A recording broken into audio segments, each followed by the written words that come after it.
Dude, ఎంత పని చేసావు డూడ్.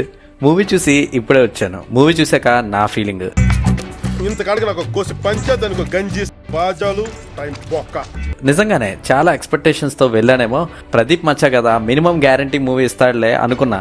బట్ నాకైతే ఎందుకో ఎక్స్పెక్టేషన్స్కి ఈ మూవీ రీచ్ అయినట్టుగా అనిపించలే. నాకు పెద్దగా నచ్చలేదు. మూవీలో కొన్ని సీన్స్ బాగుంటాయి అంతే, అంతకు మించి ఏముండదు. సో ఇంకా ఇన్ డీటెయిల్ రివ్యూలోకి వెళ్తే, అరవింద్ అక్క మన ప్రదీప్ తన ఎక్స్ ఎందుకు వదిలేసిందో అన్న కన్ఫ్యూజన్లో ఉంటే తన మరదలైన బిజు ప్రపోజ్ చేస్తుంది. చిన్నప్పటి నుంచి తనతోనే పెరిగిన కారణంగా తన మీద ఏమాత్రం లవ్ లేదని రిజెక్ట్ చేస్తాడు. బిజు ఆ హార్ట్ బ్రేక్ నుంచి కోలుకోవడానికి వేరే ఊరు వెళ్ళిపోతుంది. సో 6 monthsలో తను లవ్ చేశానన్న విషయం రియలైజ్ అయ్యి పెళ్లి చేసుకుందాం అనుకుంటాడు మన ప్రదీప్. బట్ అప్పటికే బిజు ఇంకొకరిని లవ్ చేస్తుంది. అయితే మన ప్రదీప్ బిజుని ఎందుకు పెళ్లి చేసుకోవాల్సి వస్తుంది, అలానే తన ప్రెగ్నెంట్ ఎలా అవుతుంది, లాస్ట్కి బిజుతో ఉంటాడా లేక బాయ్ ఫ్రెండ్తో తను వెళ్ళిపోతుందా అన్నదే కదా. ఇప్పుడు పాజిటివ్స్ ఇంకా నెగిటివ్స్ గురించి మాట్లాడుకుందాం. Positives, Pradeep acting. ప్రతి మూవీలో లాగే అంటే లవ్ టుడే, డ్రాగన్లో ఎలాంటి ఫంకీ క్యారెక్టర్ ఉంటుందో ఈ మూవీలో కూడా అలాంటి రోలే. బట్ మూవీలో ఎమోషన్ సీన్స్ కొంచెం ఎక్కువగా ఉంటాయి. ఆ సీన్స్లో చాలా బాగా చేసినట్టుగా నాకు అనిపించింది. మూవీ మొత్తం వన్ మ్యాన్ షో అనే చెప్పాలి. రెండో పాజిటివ్ ఏంటంటే బోర్ కొట్టదు.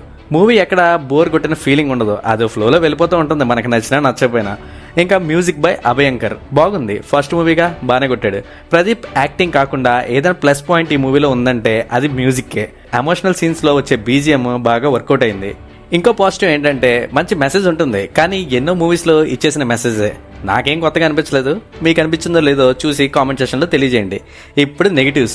Routine story. చాలా పాత మూవీస్లో ఉన్న కాన్సెప్ట్ ఒకటి తెచ్చి మళ్ళీ కొత్తగా చూపించాలని అనుకున్నారు. బట్ నాకు వర్కౌట్ అయినట్టుగా ఏం అనిపించలేదు. అంతేకాకుండా స్టోరీని కొంచెం డ్రాగ్ చేసినట్టుగా అనిపించింది. కొన్ని చోట్ల ఇది టూ మచ్ రరే అనిపించిన సీన్స్ కూడా ఉన్నాయి. ఇంకా మోనోటోన్.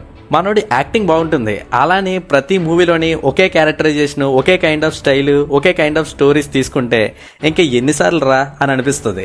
నాకైతే డ్రాగన్ పార్ట్ 2నో లేక లవ్ టుడే పార్ట్ 2నో అని టైటిల్ పెట్టిన యాప్ట్ అయిపోయింది ఈ మూవీకి. చాలా మంది క్యారెక్టర్స్ ఉంటాయి, కానీ వాళ్ళని గట్టిగా వాడుకున్నట్టయితే ఏమనిపించదు.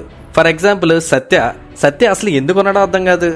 బాగా డిసప్పాయింట్ అయిన సత్య క్యారెక్టర్ విషయంలో అయితే. అసలు మనోడు రోల్ ఏంటో, ఆ రోల్ కొన్న ఇంపార్టెన్స్ ఏంటో అసలు అర్థం కాదు. ముఖ్యంగా ఏంటంటే మనోడు వాయిస్ ఓవర్ మనోడిది కాదు. అదైతే ఇంకా మరీ డిసప్పాయింట్మెంట్. సో ఫైనల్గా నేనిచ్చే వెర్డిక్ట్ ఏంటంటే, ఒక యావరేజ్ లవ్ స్టోరీ విత్ అక్కడక్కడ గుడ్ సీన్స్, లాస్ట్లో ఒక వాట్సాప్ ఫార్వర్డ్ మెసేజ్ అంతే, అంతకుమించి ఏమీ ఉండదు. సో ఇది నా రివ్యూ. మీకు నచ్చితే please do like, share and subscribe my channel. మీరు కూడా ఈ మూవీ చూసి ఎలా ఉందో కామెంట్ సెక్షన్లో తెలియజేయండి. మళ్ళీ కలుద్దాం. బాయ్.